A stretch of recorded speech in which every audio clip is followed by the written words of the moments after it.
So this is part two. My main concern is simply the fact that he entered the door with an application where he overtly said, I do not agree with your statement of faith. Whether he's doing it, some have suggested that maybe he's just a guy who likes to poke around, kind of have fun and be a contrarian.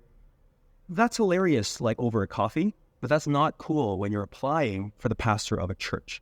And so, again, I like to be contrarian sometimes, but I don't do that on my application for a church where I say, quote, there are two ideas in the statement of faith to which I do not personally hold.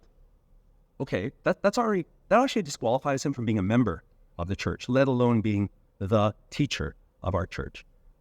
He says, quote, first, that the original writings of Scripture are without error. I don't find that idea of inerrancy particularly helpful, nor does Scripture claim it. So he's outrightly saying, the Scriptures do not believe that the Scriptures are without error. And I'll bust into that later about why that's untrue, what he's saying. But he's admitting to us. He's like showing us his hand on day one in his application that we've all been able to read.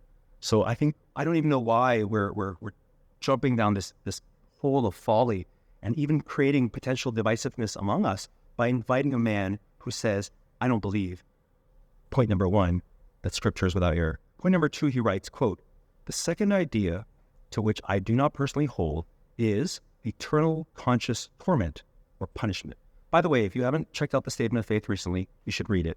It says specifically eternal conscious torment because many heretics throughout history have not liked the idea of hell. So they try to play it down. Maybe God saves everyone, like universalism, or maybe God just makes you fall asleep and lights out, you don't exist anymore, annihilationism. But these are heresies. They're not what the Bible teaches. Jesus talks about this eternal flame, the worm that does not die, where there's gnashing of teeth. Like, this is not a moment of pain. This sounds like a lake of fire where we suffer for the great rebellion of being sinners against a pure and holy God. And so he writes, I haven't found any scripture, that's wild, any scripture that confirms hell as eternal conscious torment.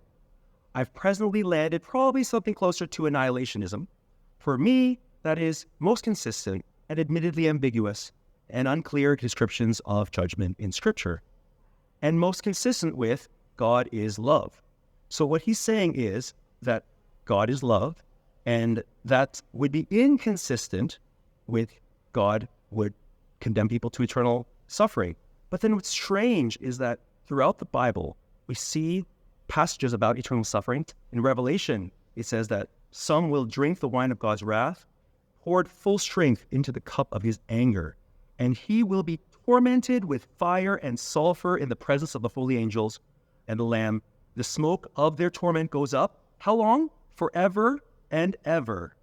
These are the words that are used by John in Revelation. My point is, like, we would not be the first Christians to say that hell is real, and that's terrible. And that's why we want to send missionaries and evangelists to preach the gospel. So my point is, for this man not to agree with that and not be comfortable with the God of love is also the God who pours out his wrath. So much so, by the way, that he poured it out on his own son, Jesus Christ, the same Lord that died on a cross for us and suffered terribly. That's because eternal torment is real, and he took it for those who are saved. And so he denies that other. According to our statement of faith, it's a gospel essential.